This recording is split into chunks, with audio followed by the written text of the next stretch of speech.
안녕하세요. 반갑습니다. 주일 예배에 오신 모든 성도님들을 그리스도의 사랑 안에서 진심으로 환영합니다. 오늘 예배를 드리는 우리 모두 위에 하나님의 한결같은 은혜와 평강이 하늘로부터 풍성히 부어주시기를 간절히 바라고 기도합니다. 이제 우리 함께 전심으로 서로를 향하여 이 예배를 통해 부어주실 하나님의 사랑과 축복을 선포하겠습니다.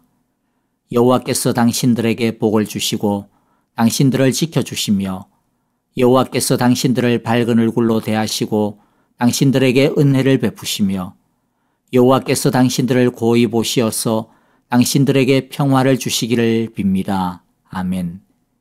이제 우리 다 함께 한 마음으로 합심으로 기도하겠습니다.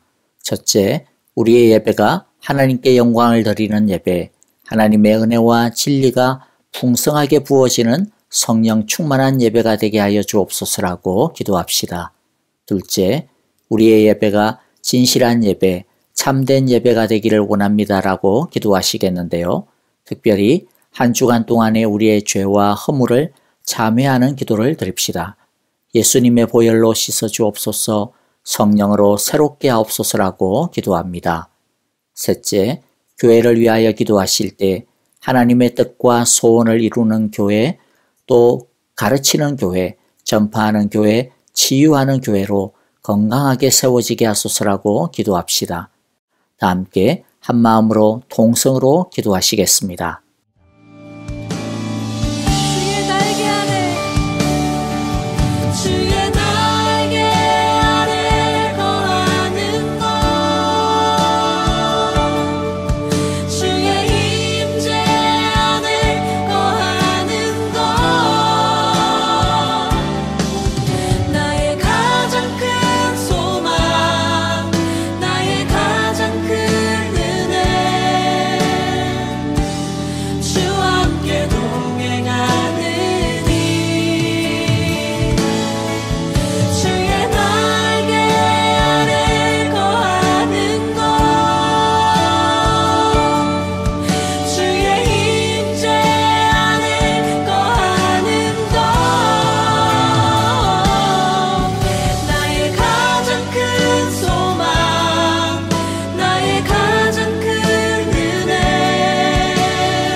합당하신 주님, 그토록 추웠던 겨울도 지나고 이제는 만물이 소생하는 봄의 기운이 온 땅에 가득한 거룩하고 복된 주일,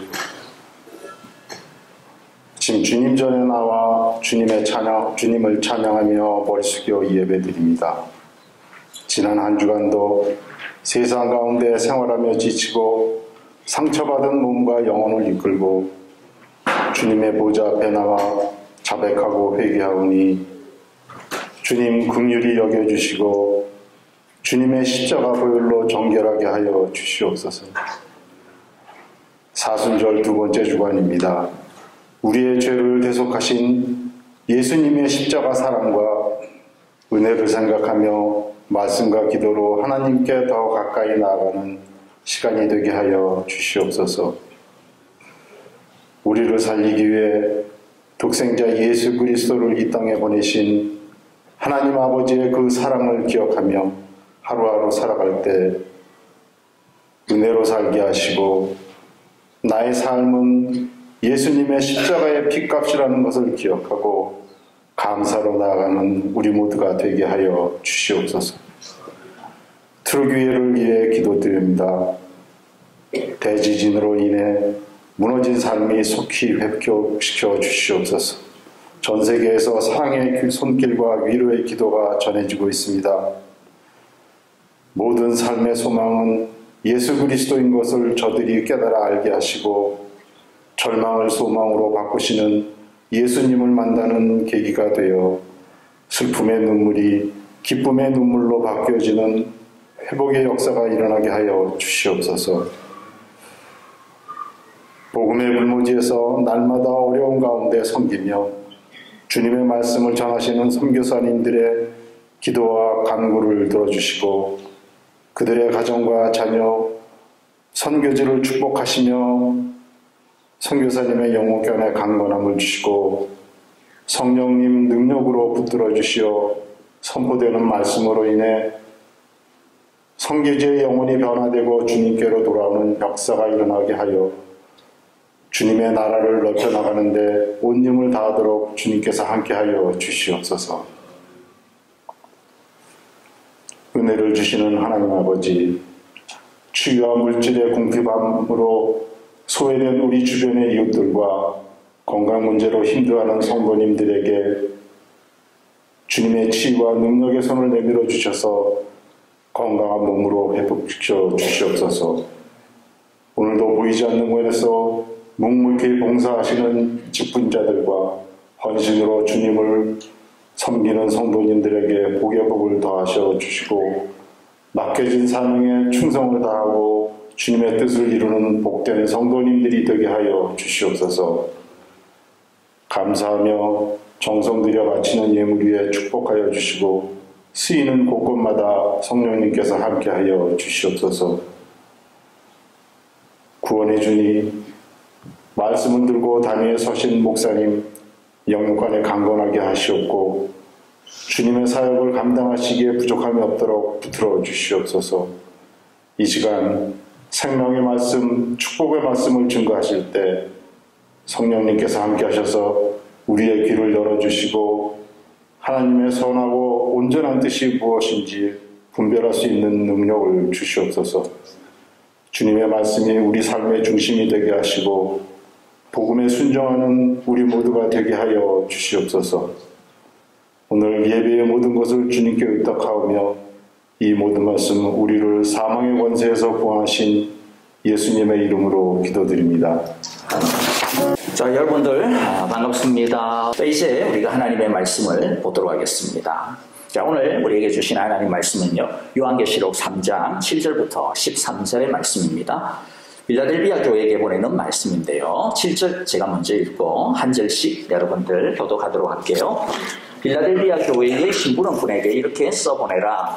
거룩하신 분, 참되신 분, 다윗의 열쇠를 가지고 계신 분, 여시면 닫을 사람이 없고 닫으시면 열 사람이 없는 그분이 말씀하신다.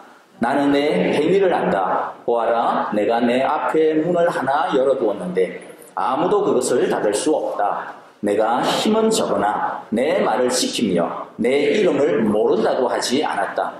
보아라, 내가 사탄의 무리에 속한 자들을 내 손에 맡기겠다. 그들은 스스로 유대 사람이라고 하지만 사실은 그렇지 않고 거짓말을 하는 사람들이다. 보아라, 내가 그들이 와서 내 앞에 꿇어 엎드리게 하고 내가 너를 사랑하였다는 것을 알게 하겠다. 인내하라는 내 말을 내가 지켰으니 온 세상에 닥쳐올 시험을 받을 때에 나도 너를 지켜주겠다. 시험은 땅 위에 사는 사람들을 시험하려고 닥치는 것이다. 내가 곧 가겠다. 너는 내가 가진 것을 굳게 잡았소. 아무도 내 면류관을 빼앗지 못하게 하여라. 이기는 사람은 내가 내 하나님의 성전의 기둥이 되게 하겠다. 그는 다시는 성전을 떠나지 않을 것이다. 나는 내 하나님의 이름과 내 하나님의 도시 곧 하늘에서 내 하나님께로부터 내려오는 새 예루살렘의 이름과 또 나의 새 이름을 그 사람의 몸에 써두겠다. 귀가 있는 사람은 성령이 교회들에 하시는 말씀을 들어라. 아멘. 잠깐 기도합니다. 하나님 아버지 감사합니다. 오늘도 우리에게 주시는 귀하고 복된 말씀 통하여서 성령께서 우리의 귀에 들려주시는 하나님의 음성 듣게 하여 주옵소서. 머리로 이해하게 하시고 가슴으로 감동하게 하시며 그 모든 것들을 우리의 손과 삶으로 살아내는 헌신하는 주님의 사랑받는 백성들 되게 하여 주옵소서. 예수님 이름으로 기도합니다. 아멘.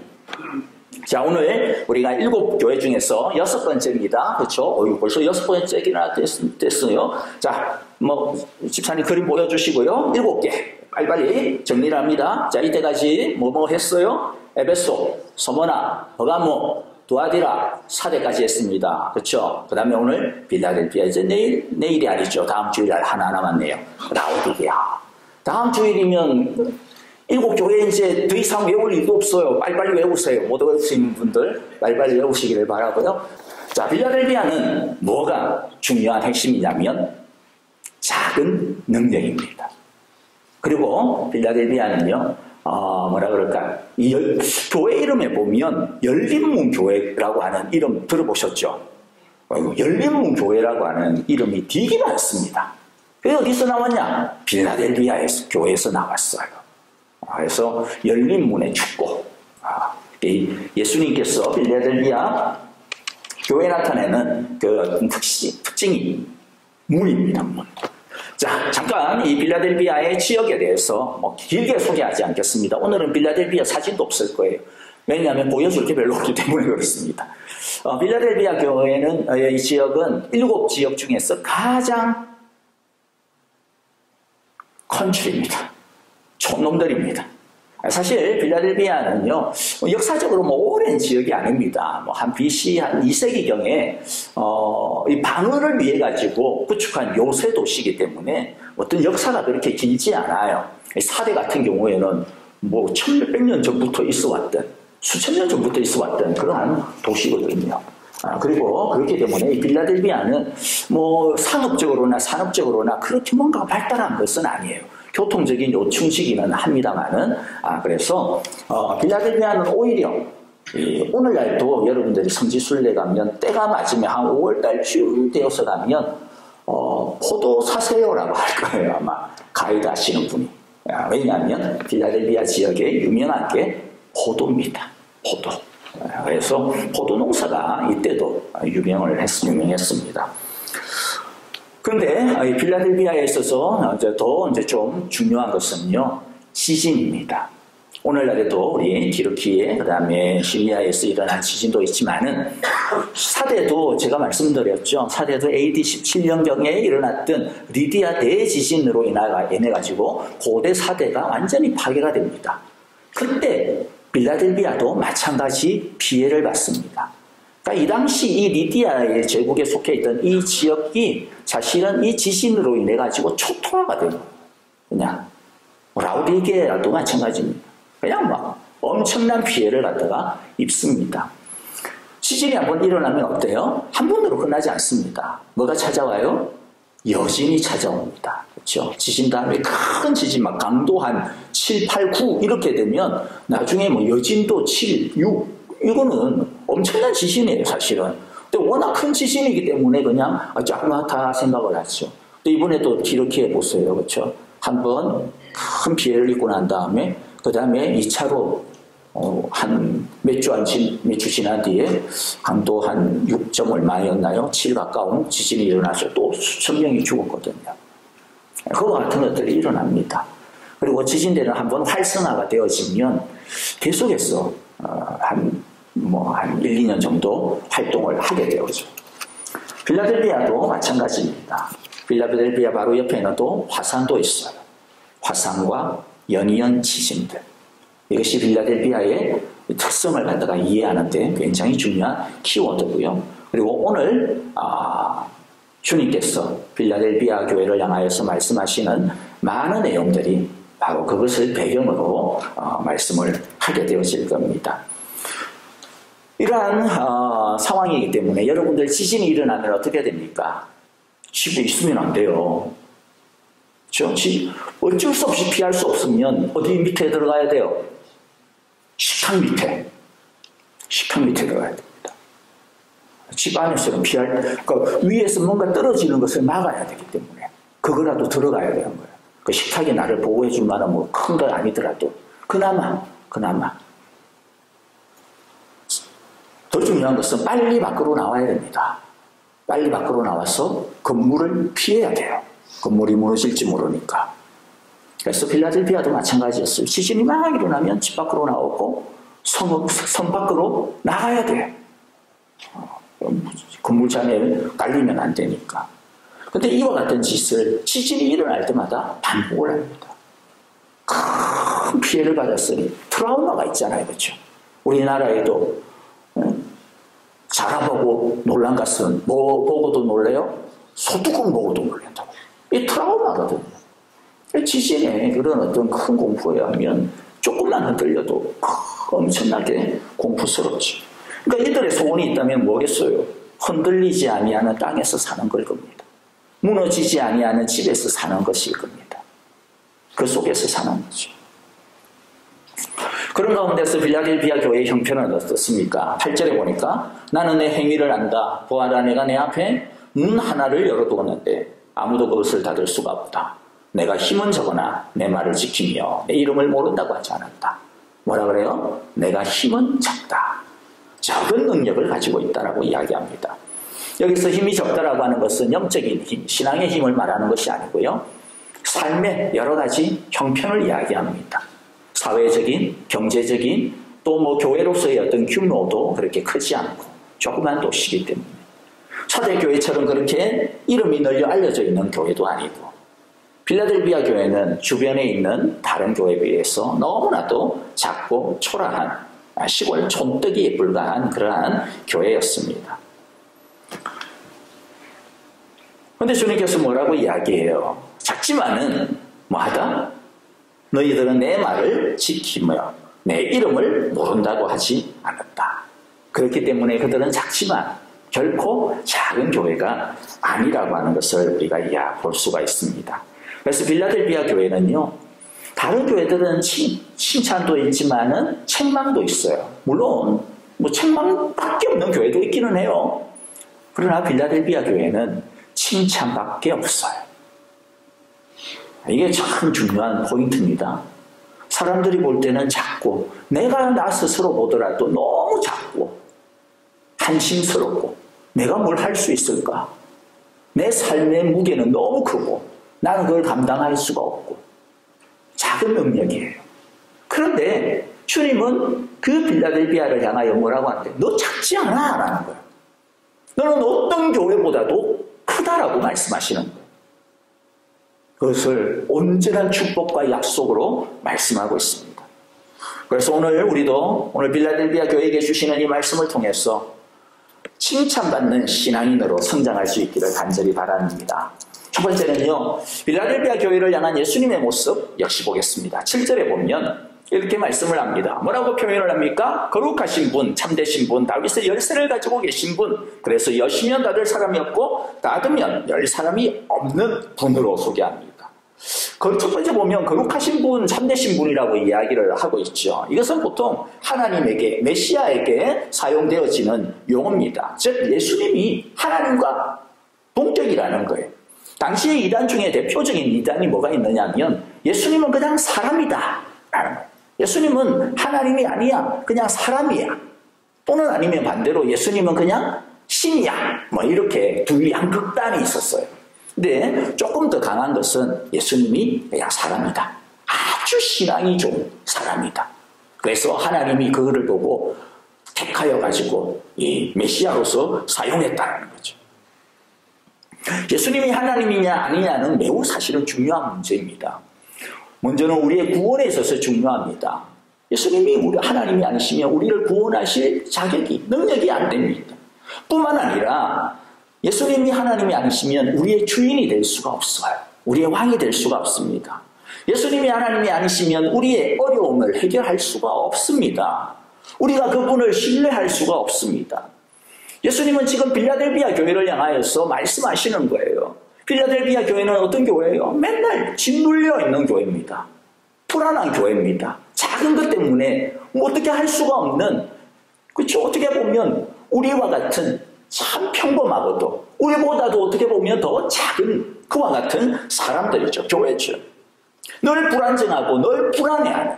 그래서 예수님만 막 붙들고 있는데 이 예수님이 정말로 자신들을 구원하고 자신들을 지키고 자신들을 인도할 수 있는 하나님의 권능이 있어야죠. 빌라델비아 교회에게는 예수님이 하나님이라고 하는 것이 너무 중요한 거예요. 그래야 온전히 믿을 수가 있으니까요. 온전히 의지할 수가 있으니까요. 그래서 예수님은 이 빌라델비아 교회를 향하여서 그래, 내가 거룩하신 분, 내가 참된 분이야. 즉 내가 하나님이야 라고 말씀하고 있습니다. 너희들의 삶 속에서 어렵고 눈물 흘리는 것 다 내게 가져오라는 것이죠. 그러면 나의 거룩으로 너희의 삶을 깨끗하게 해줄 것이고 나의 진실함으로 너희 안에 있는 모든 거짓들과 어그러진 것들을 내가 새롭게 해주겠다. 내가 그렇게 할 수 있다. 너희는 내 앞에 와서 쉼을 얻으라고 말씀을 하고 있는 겁니다. 그러므로 예수님께서 지금도 우리의 삶 속에서도 마찬가지 아니겠습니까? 그렇죠? 거룩하시고 참되신 하나님이 되신다는 것을 우리 모두가 믿으시기를 바랍니다. 그 예수님께서 우리의 삶의 목자가 되시고 주가 되신다는 것을 믿고 그 예수님에게 온전히 신뢰하고 의지하는 저와 여러분들이 되시기를 간절히 바랍니다. 두 번째, 예수님은 어떤 분이라고요? 다윗의 열쇠를 가지신 분이라고 이야기합니다. 이것은 이사야서 22장을 배경으로 합니다. 그냥 시간이 지나가니까 길게 읽지는 이야기하지는 않을게요. 다윗의 열쇠는 쉽게 말하면 다윗의 이 왕궁, 나라의 곳간을 이야기합니다. 그 곳간의 열쇠를 갖고 있다는 거예요. 근데 뭐 예수님이 다윗의 이 나라를 이야기하는 게 아니겠죠. 여기서 이야기하는 다윗의 열쇠라고 하는 것은 하나님의 나라를 이야기하는 거예요. 예수님은 어떤 분이다? 하나님의 나라의 곳간을 가지고 계신 분이라는 거예요. 하나님의 모든 것들을 관리하시는 분이라는 거예요. 예수님은 관리하시는데 어떤 분으로 관리하세요? 참되고 거룩하신 분. 곡간제기 중에서도 못된 곡간제기가 있어요. 근데 예수님은 어떤 잡고지기예요? 분리가 없어요. 언제나 정확하게, 언제나 진실하게, 언제나 우리를 향해 하나님의 선하신 뜻과 계획 속에서 우리보다도 더 우리를 이해하시는 그 마음으로, 우리보다도 더 우리를 아시는 그 지혜 속에서 우리를 위하여서 항상 당신의 그 나라의 곳간을 여시고 우리를 위하여 필요한 자들에게 베푸시고 공급하시는 분이시라는 겁니다. 아까도 이야기했죠. 빌라델비아 교회 다른 지역에 비해서 부유하지 않았다고 이야기했습니다. 이러한 형편과 또 결핍 가운데서 게다가 또 지진의 공포 속에서 사람들은 당연히 자신들을 보면서 어떻게 느끼겠어요? 왜 우리는 이렇게 지질이 궁상맞게 살까? 왜 우리는 사대 갖지 못할까? 왜 우리는 라오디게아 갖지 못할까? 라오디게아도 굉장히 부자입니다. 그 중간에 끼어가지고 그런 어떤 열등감, 그런 어떤 비교의식이 왜 없겠어요? 근데 예수님이 말씀하시는 거예요. 아니야. 나는 너희를 향하여서 나의 창고의 문을 활짝 열어놓고 기다리는 다윗의 열쇠를 가지고 있는 분이다라는 거죠. 너희들이 볼 때는 이 세상이 참 부조리하고 이 세상이 너희 자신이 너무나도 불공평하게 대우받는 것처럼 느껴져도 그렇지 않아. 나는 너희를 하나님의 거룩함과 하나님의 참됨으로 너희를 지키고 보호하고 있어. 너희를 그렇게 지금 다스리고 있어 라고 말씀하고 있는 것이죠. 여러분들, 저와 여러분들도 필라델피아 교회와 같이 때로는 무능력함, 때로는 약함 가운데 어떤 경우에는 안 그러려고 해도 눈에 보이고 귀에 들리니까 다른 사람하고 비교하게 되고, 그렇죠? 이것저것 비교하게 되고, 그 속에서 열등감을 갖기도 하고, 그 속에서 어떤 경우에는 깊은 어떤 패배감에 젖기도 하고, 남들은 저렇게 다 그냥 아무렇지도 않게 사는데 왜 나는 이렇게 힘들지? 남들은 저렇게 너무나도 당연하게 가지고 있는 걸 왜 나는 이렇게 힘드냐 도대체. 그와 같은 것들이 한두 가지씩은 있을 거 아니에요. 그렇죠? 필라델피아 교회는 그럴 때 어떻게 했습니까? 8절에 보면 8절이 참 중요한 말씀이기 때문에 오늘 자주 나올 거예요. 내가 작은 능력을 가지고도 내 말을 지켰다. 내 이름을 모른다고 하지 않았다. 필라델피아 교회는 자신들의 연약함과 무능력을 가지고 그럴 때마다 주님을 붙들었다라는 거죠. 주님을 붙들었습니다. 주님의 이름을 붙들었습니다. 그 앞에 나와서 엎드렸습니다. 이들이 처음부터 주님을 의지했고 주님의 방법을 끝까지 붙들었던 거예요. 이런 필라델피아 교회를 향하여서 주님이 뭐라고 이야기합니까? 나는 다윗의 열쇠를 가지고 있다. 너희들이 그런 형편 가운데서도 나에게 나와 엎드리니 내가 너희를 향하여서 닫으면 열 사람이 없고 열면 닫을 사람이 없는 나의 그 권능을 가지고 너희를 지켜주겠다. 붙들어주겠다라고 말씀하고 있습니다. 여러분, 다윗의 열쇠가 누구의 손에 있습니까? 우리 손에 있습니까? 아니면 뭐 다른 사장님 손에 있습니까?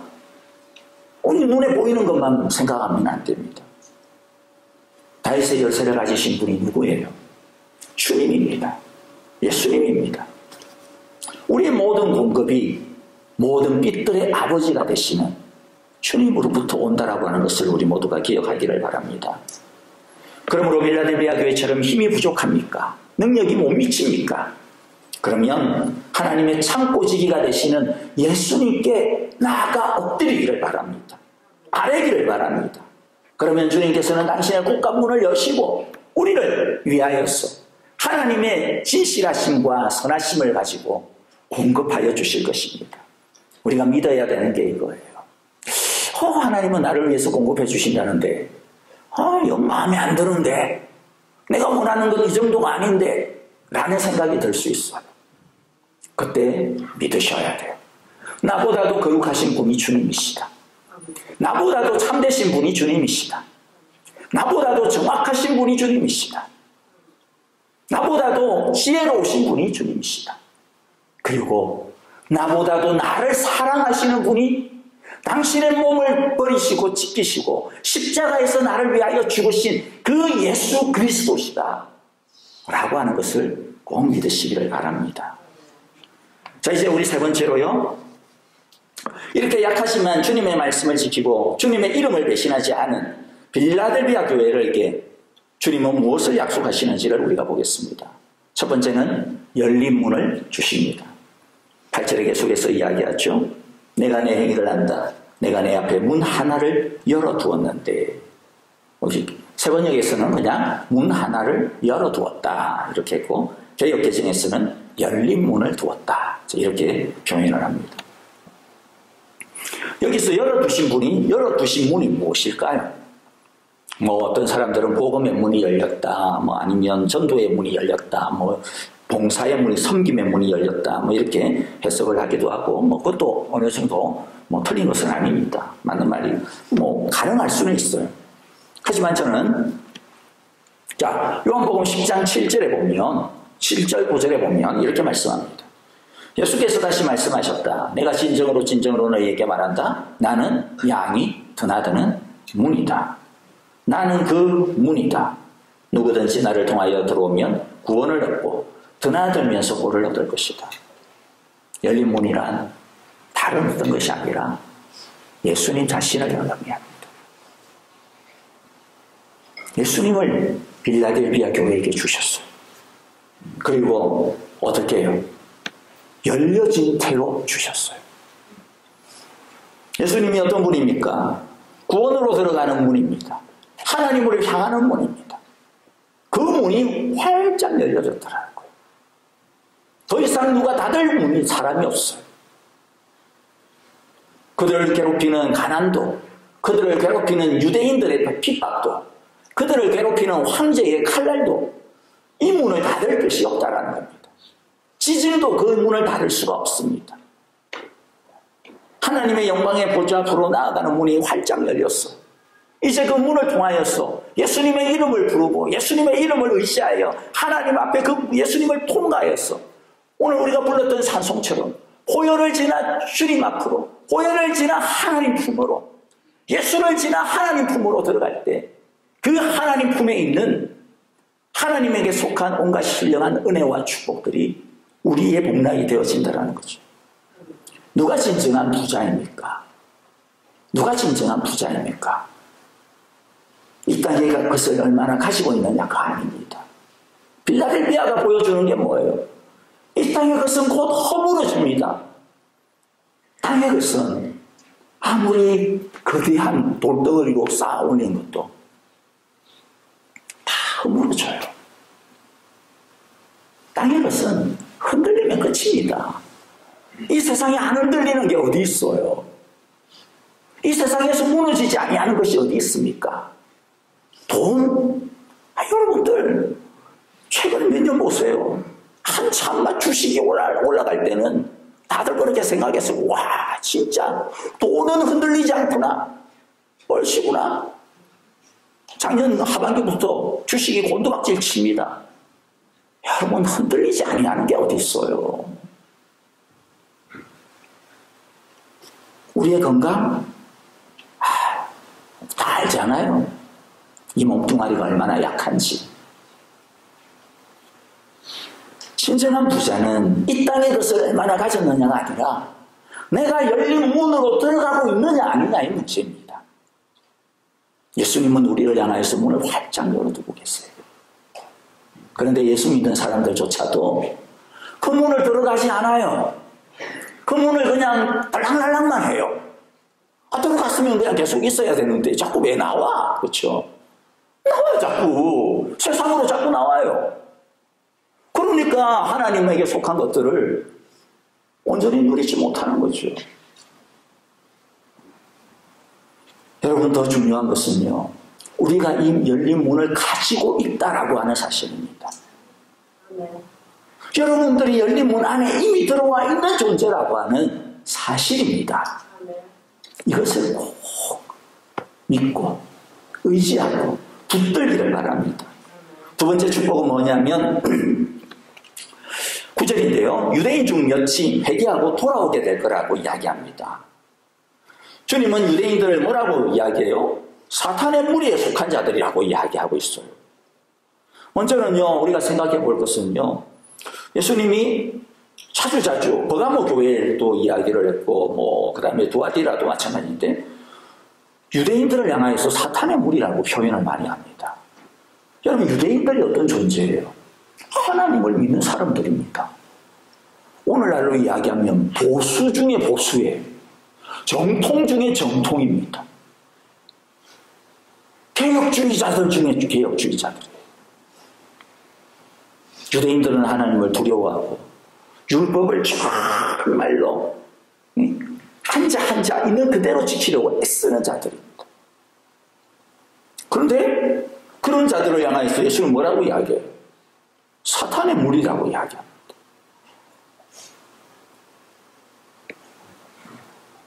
이게 오늘날 우리들에게 경고입니다. 경고.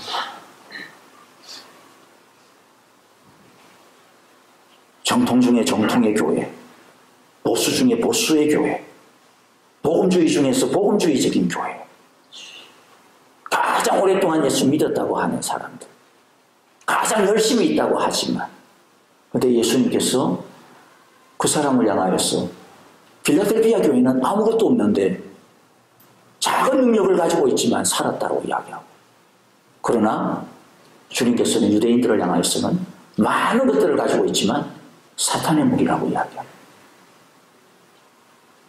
믿는다고 하지만은 사대교회처럼 살아있다고는 하지만 실상은 죽어있는, 실제로는 하나님의 말씀을 두려워하지도 않고 자기 욕심에 따라 신앙생활하고 교회 일을 할 때, 그것이 바로 뭐냐?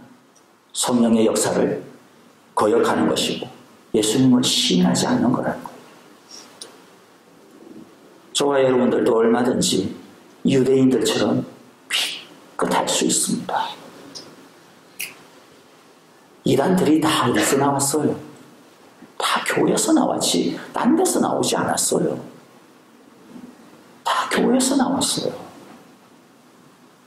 삐끗할 수 있습니다.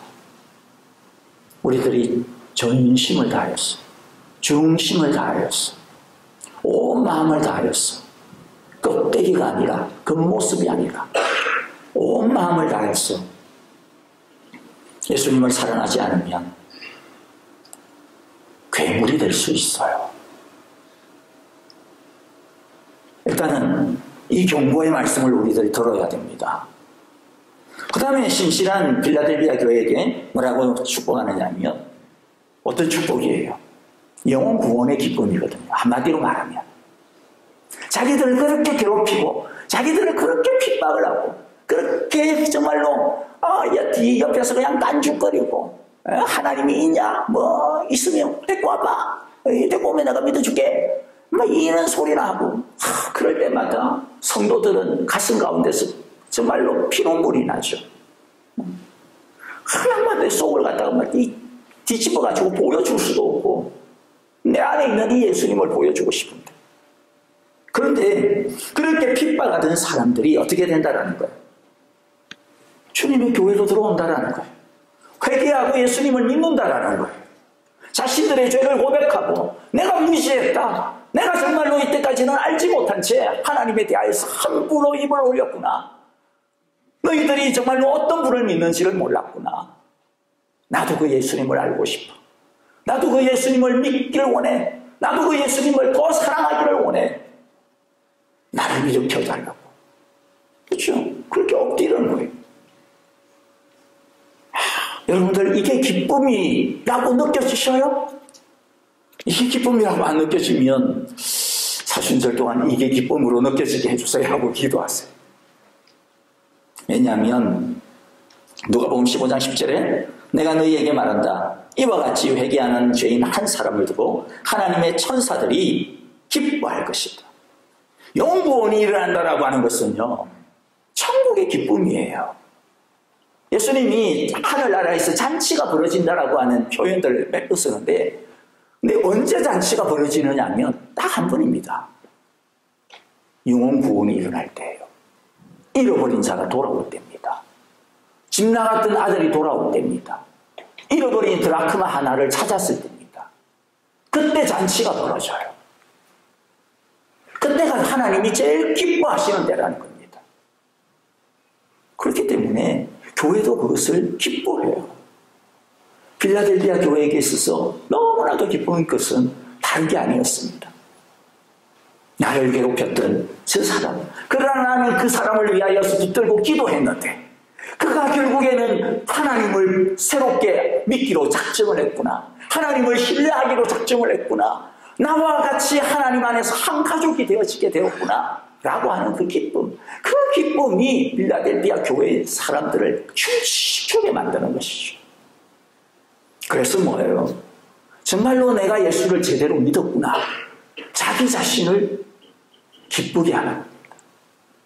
정말로 내가 나를 통하여서 나의 말과 나의 인격과 나의 삶을 통하여서 하나님을 드러냈구나.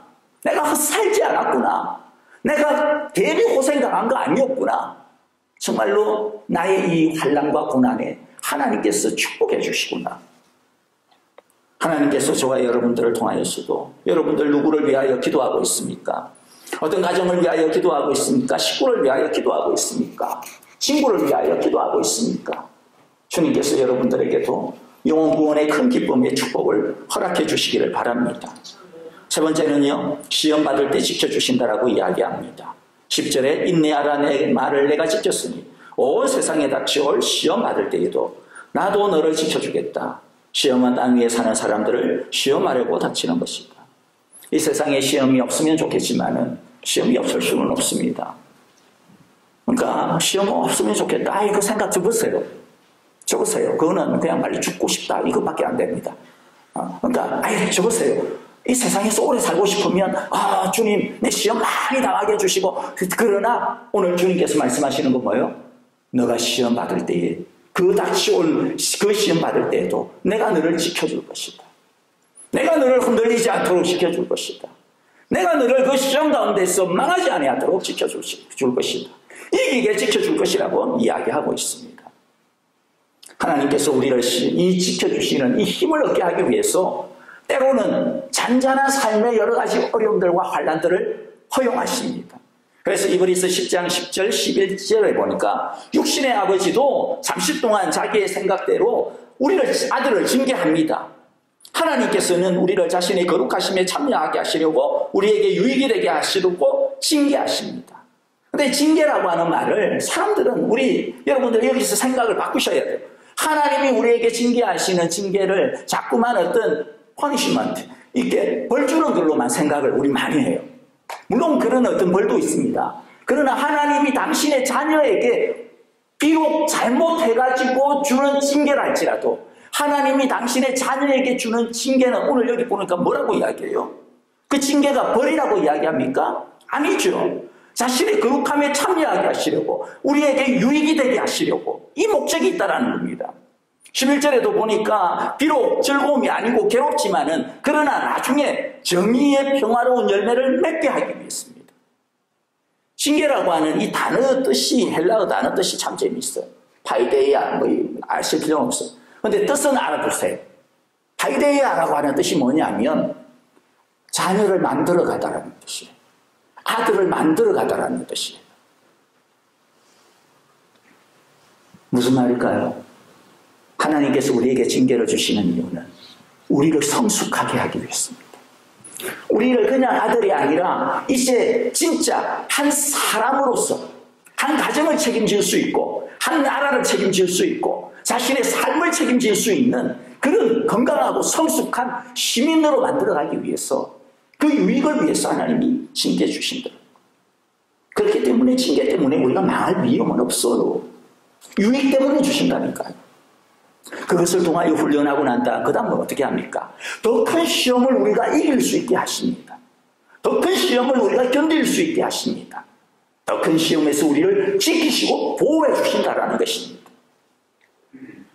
온 세상에 닥쳐올 시험 받을 때에도 이 세상이 끝나는 그 극심하고도 큰 환난 가운데서도 주님의 자녀들은 우리 예수님의 품 안에서 보호를 받아요. 저와 여러분들이 이 믿음을 꼭 붙들기를 바랍니다. 마지막으로 말씀 한 가지를 받고 우리 마칩니다. 이기는 자에게 주시는 축복이 있네요. 12절을 읽고 간단하게 이야기만 하고 마칩니다. 이기는 사람은 내가 내 하나님의 성전의 기둥이 되게 하겠다. 그는 다시는 성전을 떠나지 않을 것이다. 나는 내 하나님의 이름과 내 하나님의 도시 곧 하늘에서 내 하나님께로부터 내려오는 새 예루살렘의 이름과 또 나의 새 이름을 그 사람의 몸에 써두겠다. 기둥 떠나지 않는다. 이게 지진과 연관이 된 이야기입니다. 빌라델비아 교회를 향하여서 하나님이 말씀합니다. 너희들은 지금 무너져가는 그 집에 살지만 그러나 너희들이 들어갈 그 새 집에서는 절대로 무너지지 아니하는 그러한 인생을 살게 될 것입니다. 지진이 일어나면 집에서 나와야 되고 성을 떠났다가 또 들어와야 되지만, 그러나 주님이 주시는 그 성전 안에서는, 그 품 안에서는 절대로 떠나지 않아. 너희를 덮을 수 있는 지진은 이제는 더 이상 없다라는 겁니다. 여러분, 무엇이 우리의 삶을 흔들리지 않게 합니까? 다시 말씀드리지만 다른 것이 아니라 주 품에 있을 때 흔들리지 않습니다. 주 품에 나거하리. 거센 파도가 밀려와도 주 품에 있을 때 우리는 평안하리라고 찬양을 했지. 저와 여러분들이 우리의 삶 가운데서 주님의 품 안에 거함으로 말미암아 아무리 이 세상이 흔들리고 우리의 삶을 뒤흔드는 일들이 몰려온다 할지라도 주 안에서 견고하게 편안하게 살아가는 저와 여러분들의 복락된 축복의 인생이 되시기를 주님의 이름으로 축복합니다. 우리 함께 기도합니다. 하나님 아버지, 우리들은 참으로 작은 자들입니다. 그러나 주님, 우리의 이 작은 믿음을 가지고 주님의 말씀을 끝까지 붙드는 자들 되게 하시고, 어떠한 어려움과 어떠한 일들이 생겨도 주님의 이름을 부르는 자들 되게 하여 주옵소서. 그리하여 다윗의 열쇠를 가지시고 우리를 향하여서 활짝 열려주신 그 문을 향하여 들어가며 그 문 안에서 살아가는 우리 모두 되게 하시며, 주님께서 공급하여 주시는 하나님에게 속한 모든 신령한 은혜와 축복들을 누리는 주님의 자녀들 될 수 있도록 인도하시며 기름 부어 주옵소서. 예수님 이름으로 기도합니다. 아멘. 이제는 우리 주 예수 그리스도의 크신 은혜와 하나님 아버지의 귀하신 사랑하심과 성령님의 인도하시며 우리와 늘 동행하여 주시고 우리를 당신의 그 넓은 사랑의 품으로 안아주시는 그 따스함이, 이제 비록 우리들 빌라델비아 교회처럼 참 작은 자들이고 참 작은 능력을 가지고 있지만, 그러나 주님의 말씀 끝까지 붙들고 어떤 일을 당하여도 다른 곳에 기웃거리지 아니하고 주의 이름을 부르며 우리를 향하여 활짝 열어두신 그 주님의 품 안으로 달려가기로, 그리하여 주님께서 우리를 위하여 예비하시고 준비하시며 쏟아부어 주시는 우리 하나님의 그 크신 사랑과 그 평안과 행복과 능력 가운데서 살아가기로, 그 기쁨을 맛보기를 오늘도 기도하며 주님 앞에 달려나가는 함께 예배드린 우리 사랑의 교회 온 성도들과 주님께서 축복하시고 허락하시며 붙드시는 모든 가정과 자녀들, 우리의 모든 인생의 걸음과 모든 생업의 터 위에 이제로부터 영원토록 함께 계시기를 축원하옵나이다. 아멘.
시간에 나 거리 주님만